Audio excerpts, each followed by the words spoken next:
നമസ്കാരം, ലൈവ് ന്യൂസിലേക്ക് സ്വാഗതം. ഞാൻ വേണു ബാലകൃഷ്ണൻ. ചാൻസലർ പദവിയിൽ നിന്നും ഗവർണറെ മാറ്റുന്നതുൾപ്പെടെയുള്ള 3 സർവകലാശാല നിയമ ഭേദഗതി ബില്ലുകൾ രാഷ്ട്രപതി തടഞ്ഞുവെച്ചുവെന്ന് രാജ്ഭവൻ. രാഷ്ട്രപതിക്ക് അയച്ച 7 ബില്ലുകളിൽ ഒരെണ്ണത്തിന് മാത്രമാണ് അനുമതി ലഭിച്ചത്. മറ്റു 3 ബില്ലുകളിൽ തീരുമാനം കാത്തിരിക്കുകയാണെന്നും രാജ്ഭവന്റെ വാർത്താക്കുറിപ്പ്. ലോകായുക്ത നിയമ ഭേദഗതി ബില്ലിൽ ഗവർണർ ആരിഫ് മുഹമ്മദ് ഖാൻ ഒപ്പുവെച്ചു. സാങ്കേതികതയ്ക്കപ്പുറം MLA-മാർക്ക് ധാർമ്മികമായ ഉത്തരവാദിത്തമുണ്ടെന്ന് ഹിമാചൽ പ്രദേശ് സ്പീക്കർ കുൽദീപ് സിംഗ് പതാനിയ 24-നോട്. പാർട്ടി യോഗത്തിൽ പങ്കെടുത്ത് സഭയിലും ഹാജരായവരാണ് വോട്ടെടുപ്പിൽ കൂറുമാറിയത്. MLA-മാർക്ക് ഇക്കാര്യത്തിൽ വാദഗതികൾ ഉണ്ടായിരുന്നില്ല എന്നും സ്പീക്കർ പറഞ്ഞു. Because this act that contains the unethical practices of the elected members. So that part is the most important part. It is not a technical part, the rule violation or this war violation or that one. The law was legislated with the intention to, put a curb on the Airam Gairam Rajniti and the Beparikaran of the Rajniti. They were present in the party meeting, the Congress Legislative Party meeting, and they were present in the Vidhan Sabha when business of financial bill was taken up. However, when voting took place, all 6 MLAs, they were absent. They have defied the whip of the party and thereby they have attracted the provisions of the anti-defection law. Nitin Ambujan ഷിംലയിൽ നിന്ന് പുതിയ വിവരങ്ങളുമായി ചേരുന്നു. നിതിൻ, ഈ അയോഗ്യരാക്കിയ നടപടിയെ പറ്റിയുള്ള സ്പീക്കറിന്റെ വിശദീകരണം എന്താണ്?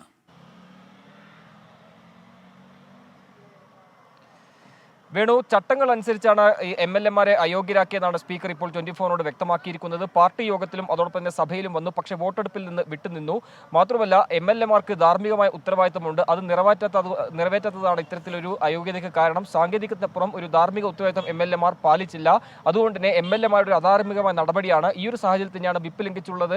MLA-മാരുടെ നടപടിയിൽ ഇപ്പോൾ അയോഗ്യരാക്കിയതെന്നാണ് ഇപ്പോൾ സ്പീക്കർ കുൽദീപ് സിംഗ് പതാനിയ 24-നോട് വ്യക്തമാക്കിയത്. എന്തായാലും നിയമസഭാംഗങ്ങളുടെ എണ്ണം ഇപ്പോൾ 62 ചുരുങ്ങിയിട്ടുണ്ട്. കോൺഗ്രസ് MLA-മാരുടെ ഇപ്പോൾ 34 അതുകൊണ്ട് തന്നെ മറ്റു തരത്തിലൊരു ആശങ്ക എന്തായാലും കോൺഗ്രസ് നിലവിലില്ല. മാത്രമല്ല, ഞാനിപ്പോൾ നിൽക്കുന്നത് കേന്ദ്ര നിരീക്ഷകരും അതോടൊപ്പം തന്നെ പ്രതിഭ സിംഗ്, വിക്രമാദിത്യ സിംഗ് എന്നിവരുമായി കൂടിക്കാഴ്ച നടത്തിയ ഹോട്ടലിന് മുന്നിലാണ്. അല്പസമയം തന്നെ ഈ കൂടിക്കാഴ്ച അവസാനിച്ചിട്ടുണ്ട്. തർക്കങ്ങളെല്ലാം തന്നെ പരിഹരിച്ചു. 5 വർഷവും സർക്കാർ തുടരും എന്ന് തന്നെയാണ് ഇപ്പോൾ DK ശിവകുമാർ വ്യക്തമാക്കിയിരിക്കുന്നത്. കൂടിക്കാഴ്ചയ്ക്ക് ശേഷം ഇപ്പോൾ മൂവരും ചേർന്ന് മുഖ്യമന്ത്രി സുഖ്വീന്ദർ സിംഗ് സുഖുവിന്റെ വസതിയിലേക്ക് പോയിരിക്കുകയാണ്. എന്തായാലും വലിയൊരു തർക്കങ്ങൾ അല്ലെങ്കിൽ ഈ സർക്കാരിനെ പ്രതിസന്ധിയിലാക്കിയ നടപടിയിൽ നിന്നും അല്പം കരകയറി എന്നൊരു പ്രതികരണം തന്നെയാണ്, അത്തരമൊരു സാഹചര്യം തന്നെയാണ് ഇപ്പോൾ ഹിമാചലിൽ കോൺഗ്രസിനെ സംബന്ധിച്ച് ഉണ്ടായിരിക്കുന്നത്.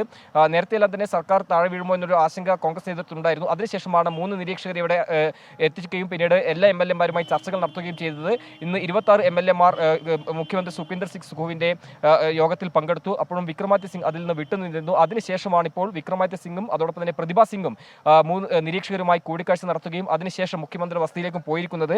എന്തായാലും അയോഗ്യരായ നടപടി തന്നെയാണ് ഇപ്പോൾ ഈ ഒരു കാര്യത്തിൽ പ്രതിഭ സിംഗ് അതൃപ്തി അറിയിച്ചു വന്നിരിക്കുന്നത്. കാരണം ലോക്സഭാ തെരഞ്ഞെടുപ്പ് വരാനിരിക്കുന്ന പശ്ചാത്തലത്തിൽ MLA-മാരെ അയോഗ്യരാക്കൽ തിരിച്ചടിയാകും എന്നൊരു പ്രതികരണം തന്നെയാണ് ഇപ്പോൾ പ്രതിഭ സിംഗിന്റെ ഭാഗത്തും ഉണ്ടായിരിക്കുന്നത്. നമുക്കറിയാം, 2022 നിയമസഭാ തെരഞ്ഞെടുപ്പിൽ BJP സംബന്ധിച്ച് BJPക്ക് വലിയ തലവേദനയായത് വിമത ശബ്ദമായിരുന്നു. ആ വിമതരെല്ലാം തന്നെ മത്സരരംഗത്ത് ഇറങ്ങിയത് തന്നെയാണ് BJPക്ക് ഒരു പരാജയത്തിന് കാരണമായത്. അതുകൊണ്ട് തന്നെ അത്തരമൊരു വിമത നീക്കം ലോക്സഭാ തെരഞ്ഞെടുപ്പിലും ഉണ്ടായാൽ സ്വാഭാവികമായിട്ടും വലിയ തിരിച്ചടി ഉണ്ടാകുമെന്നൊരു ആശങ്ക തന്നെയാണ് ഇപ്പോൾ പ്രതിഭ സിംഗ് അറിയിച്ചിരിക്കുന്നത്. മാത്രമല്ല, MLA-മാർ ഉയർത്തിയ പ്രശ്നങ്ങൾ അത് നേതൃത്വം നേരത്തെ കേട്ട് പരിഹരിച്ചിരുന്നെങ്കിൽ ഒരുപക്ഷെ ഇത്തരമൊരു സാഹചര്യത്തിലേക്ക് പോകില്ലായിരുന്നു എന്നാണ് പ്രതിഭ സിംഗ് വ്യക്തമാക്കിയത്. എന്തായാലും തർക്കങ്ങളെല്ലാം പരിഹരിച്ചു എന്ന് പറയുമ്പോൾ സുഖ്വീന്ദർ സിംഗ് സുഖു തന്നെ ഇപ്പോൾ മുഖ്യമന്ത്രിയെ തുടരും എന്ന് തന്നെയാണ് ഇപ്പോൾ മനസ്സിലാക്കാൻ സാധിക്കുന്നത്. ഒരുപക്ഷെ ഇനി മാറ്റമുണ്ടെങ്കിൽ ഫോർമുല മുന്നോട്ട് വെച്ചത് ലോക്സഭാ തെരഞ്ഞെടുപ്പിന് ശേഷം വിക്രമാദിത്യ സിംഗിനെ മുഖ്യമന്ത്രിയാക്കാം എന്നുള്ളൊരു ഫോർമുലയാണ്. അതെല്ലാം തന്നെ ഇന്നത്തെ ഈ കൂടിക്കാഴ്ചയിൽ എത്രത്തോളം ഉൾക്കൊണ്ടു എന്നത് പ്രതിഭ സിംഗ് അടക്കമുള്ള നേതാക്കൾ ഉൾക്കൊണ്ടു എന്നത് വരും മണിക്കൂറിൽ മാത്രമേ വ്യക്തമാവുകയുള്ളൂ. എന്തായാലും മുഖ്യമന്ത്രിയുടെ വസതിയിലേക്ക് ഇപ്പോൾ 3 നേതാക്കളും തിരിച്ചിട്ടുണ്ട്. വൈകാതെ തന്നെ മുഖ്യമന്ത്രിയുമായുള്ള കൂടിക്കാഴ്ച ശേഷം പ്രതിഭ സിംഗ് മാധ്യമങ്ങളെ കാണുമെന്നാണ് പ്രതീക്ഷിക്കുന്നത്. ശരി, ഷിംലയിൽ നിന്നാണ് തത്സമയ വിവരങ്ങളുമായി നിതിൻ അംബുജൻ ചേർന്നത്. ഹിമാചൽ പ്രദേശിലെ കോൺഗ്രസ് സർക്കാരിന്റെ പ്രതിസന്ധി നീങ്ങുന്നു. നേരത്തെ പൂർത്തിയാക്കാൻ കഴിയാതിരുന്ന റിപ്പോർട്ടിലേക്ക് വീണ്ടും. ചാൻസലർ പദവിയിൽ നിന്നും ഗവർണറെ മാറ്റുന്നത് ഉൾപ്പെടെയുള്ള 3 സർവകലാശാല നിയമ ഭേദഗതി ബില്ലുകൾ രാഷ്ട്രപതി തടഞ്ഞുവെച്ചുവെന്ന് രാജ്ഭവൻ. രാഷ്ട്രപതിക്ക് അയച്ച 7 ബില്ലുകളിൽ ഒരെണ്ണത്തിന് മാത്രമാണ് അനുമതി ലഭിച്ചത്. മറ്റു 3 ബില്ലുകളിൽ തീരുമാനം കാത്തിരിക്കുകയാണെന്നും രാജ്ഭവന്റെ വാർത്താക്കുറിപ്പ്. ലോകായുക്ത നിയമ ഭേദഗതി ബില്ലിൽ ഗവർണർ ആരിഫ് മുഹമ്മദ് ഖാൻ ഒപ്പുവെച്ചു. ഷഫീദ് റാവുത്തർ തിരുവനന്തപുരത്തുനിന്ന് ചേരുന്നു വിവരങ്ങളുമായി. ഷഫീദ്, ഈ രാജ്ഭവന്റെ വാർത്താക്കുറിപ്പിൽ പറയുന്ന പ്രധാനപ്പെട്ട കാര്യങ്ങൾ എന്തൊക്കെയാണ്? ഈ തടഞ്ഞുവെച്ച ബില്ലിനെ പറ്റി പറയുന്നതിനൊപ്പം നിർബന്ധമായും ഇപ്പോൾ ഗവർണർക്ക് ഒപ്പിടേണ്ടി വന്ന ബില്ലിന്റെ സാഹചര്യത്തെപ്പറ്റി എന്തെങ്കിലും ഉണ്ടോ വാർത്താക്കുറിപ്പിൽ? വേണു, ലോകായുക്ത നിയമ ഭേദഗതി ബില്ലിന് രാഷ്ട്രപതി അനുമതി നൽകിയത് സംസ്ഥാന സർക്കാരിനെ സംബന്ധിച്ച് വലിയ നേട്ടമായി കാണുമ്പോൾ, അതേപോലെ തന്നെ ഗവർണറുടെ അധികാരം വെട്ടിച്ചുരുക്കാനുള്ള സംസ്ഥാന സർക്കാരിന്റെ ഈ 3 പ്രധാനപ്പെട്ട ബില്ലുകളിൽ രാഷ്ട്രപതി അനുമതി നൽകിയില്ല എന്നുള്ളത് ഏറ്റവും സുപ്രധാനമായ കാര്യമാണ്. സർവകലാശാല നിയമ ഭേദഗതി ബില്ലുകൾക്കാണ് ഇപ്പോൾ രാഷ്ട്രപതി അംഗീകാരം നൽകിയിട്ടില്ലാത്തത്. ചാൻസലർ സ്ഥാനത്ത് നിന്നും ഗവർണറെ മാറ്റുന്ന ബില്ലാണ് അതിലൊന്ന്.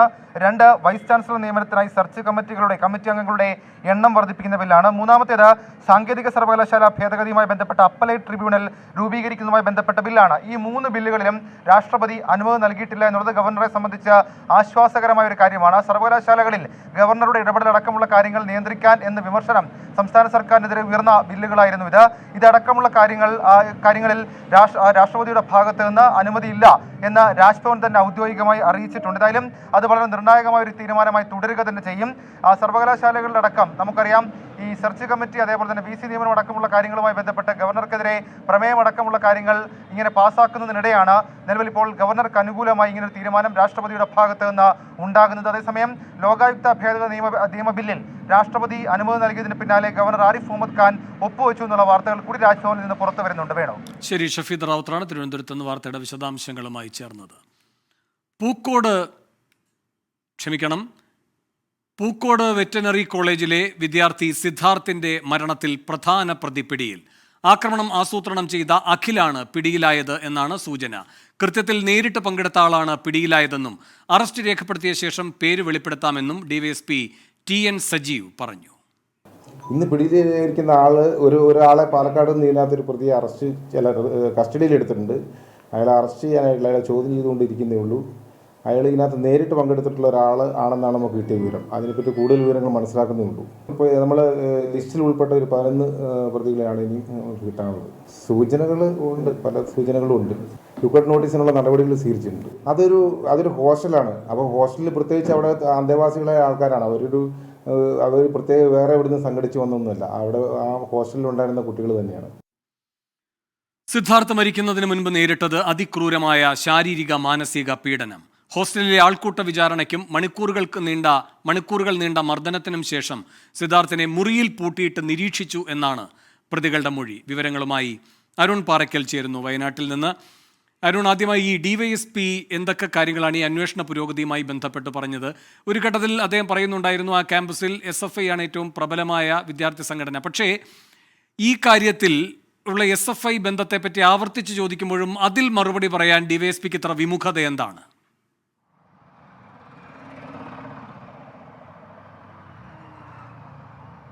വേണു, അന്വേഷണ സംഘത്തിന് മേൽ കടുത്ത രാഷ്ട്രീയ സമ്മർദ്ദമുണ്ട് ഇക്കാര്യം പുറത്തു പറയുന്നതിൽ എന്നാണ് നമുക്ക് മനസ്സിലാക്കാൻ സാധിക്കുന്നത്. പ്രത്യേകിച്ച് SFIക്ക് അത്രത്തോളം സ്വാധീനമുള്ള ഒരു ക്യാമ്പസാണ് പൂക്കോട് വെറ്റിനറി സർവകലാശാല. SFI മാത്രമാണ് ഏക വിദ്യാർത്ഥി സംഘടനയായി അവിടെയുള്ളൂ. കോളേജ് യൂണിയൻ ഭാരവാഹികൾ എല്ലാവരും തന്നെ SFIക്കാരാണ്. മാത്രമല്ല ഈ പ്രതിപട്ടികയിലുള്ള മുഴുവൻ ആളുകളും SFI പശ്ചാത്തലമുള്ളവരും SFIയുടെ ചുമതലയുള്ളവരും, അതായത് യൂണിറ്റ് സെക്രട്ടറി ഉൾപ്പെടെയുള്ള ഭാരവാഹിത്വം വഹിക്കുന്നവരുമാണ് എന്നുള്ളതാണ് ശ്രദ്ധേയമായ കാര്യം. ആദ്യഘട്ടത്തിൽ ഈ അന്വേഷണ സംഘം ഇതുമായി ബന്ധപ്പെട്ട്, അതായത് പ്രതിപട്ടികയിലുള്ള ആളുകളുടെ പശ്ചാത്തലവും അവരുടെ ഒരു രീതിയുമൊക്കെ പുറത്തു പറഞ്ഞിരുന്നു. എന്നാൽ ഒരു ദിവസം കഴിയുമ്പോൾ, 24 മണിക്കൂർ കഴിയുമ്പോൾ ഈ ക്രിമിനൽ പശ്ചാത്തലം ക്രൈം മാത്രമാണ് പറയുന്നത്. മറ്റുള്ള കാര്യങ്ങളിലേക്ക് കടക്കുന്നില്ല എന്ന് അന്വേഷണ സംഘം കൃത്യമായി തന്നെ പറയുന്നു എന്നതാണ്. അതിന് പുറകിൽ രാഷ്ട്രീയ സമ്മർദ്ദമുണ്ടായി, അന്വേഷണ സംഘത്തിന് മേൽ രാഷ്ട്രീയ സമ്മർദ്ദമുണ്ടായി എന്നതാണ് നമുക്ക് മനസ്സിലാക്കാൻ സാധിക്കുന്നത്. എന്തായാലും സിദ്ധാർത്ഥിന് ക്രൂരമായ മർദ്ദനം ഇവിടെ ഈ ക്യാമ്പസിൽ വെച്ച് ഏറ്റു എന്നുള്ളതാണ്. ഈ ഹോസ്റ്റലിന്റെ നടുത്തളത്തിൽ വെച്ചാണ് വിദ്യാർത്ഥികൾ സംഘം ചേർന്ന് ഈ വിദ്യാർത്ഥിയെ മർദ്ദിക്കുന്ന ഒരു സാഹചര്യമുണ്ടായത്. മാത്രമല്ല തുടർന്ന് 3 മണിക്കൂറോളം, ഒരു ദിവസം 3 മണിക്കൂറോളം വിദ്യാർത്ഥിയെ മർദ്ദിക്കുന്നു. അതിനുശേഷം ഹോസ്റ്റൽ മുറിയിൽ പൂട്ടിയിട്ടുകൊണ്ട് വിദ്യാർത്ഥിയെ നിരീക്ഷിക്കുന്നു. അതിനുശേഷമാണ് ആത്മഹത്യ ഉൾപ്പെടെയുള്ള കാര്യങ്ങളിലേക്ക് വിദ്യാർത്ഥി കടക്കുന്നത് എന്നാണ് മനസ്സിലാക്കാൻ സാധിക്കുന്നത്. ആൾക്കൂട്ട വിചാരണയും ക്രൂരമായ മർദ്ദനവും, അതായത് പൈശാചികമായ രീതിയിൽ ഈ ക്യാമ്പസിൽ അവരുടെ പ്രവർത്തനങ്ങൾ, അതായത് സീനിയർ വിദ്യാർത്ഥികളുടെ റാഗിംഗ് ഉൾപ്പെടെയുള്ള പ്രവർത്തനങ്ങൾ അരങ്ങേറി എന്നതാണ് പോലീസിൽ നിന്ന് നമുക്ക് ലഭിക്കുന്ന വിവരം. പോലീസ് ഉദ്യോഗസ്ഥർ പറയുന്നത് ഈ കേസെടുത്തിരിക്കുന്ന 18 പ്രതികളാണ് പ്രതിപ്പട്ടികയിലുള്ളത്. ഇതിൽ നിലവിൽ 7 പേരെ അറസ്റ്റ് ചെയ്തിട്ടുണ്ട്. ഇനി 11 പ്രതികളെയാണ് പിടികൂടാനുള്ളത്.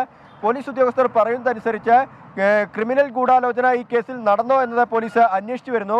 പക്ഷേ ഗൂഢാലോചന നടന്നിരിക്കുന്നു, ആൾക്കൂട്ട വിചാരണ നടന്നിരിക്കുന്നു, റാഗിംഗ് ഉൾപ്പെടെയുള്ള കുറ്റകൃത്യങ്ങൾ നടന്നിരിക്കുന്നു. ഇതിന്റെ അടിസ്ഥാനത്തിലാണ് ഇപ്പോൾ 7 പ്രതികൾക്കെതിരെ വിവിധ വകുപ്പുകൾ ചുമത്തിയിരിക്കുന്നത്. ഇതിൽ ഒരാളുടെ അറസ്റ്റ് ഇനിയും രേഖപ്പെടുത്താനുണ്ട്.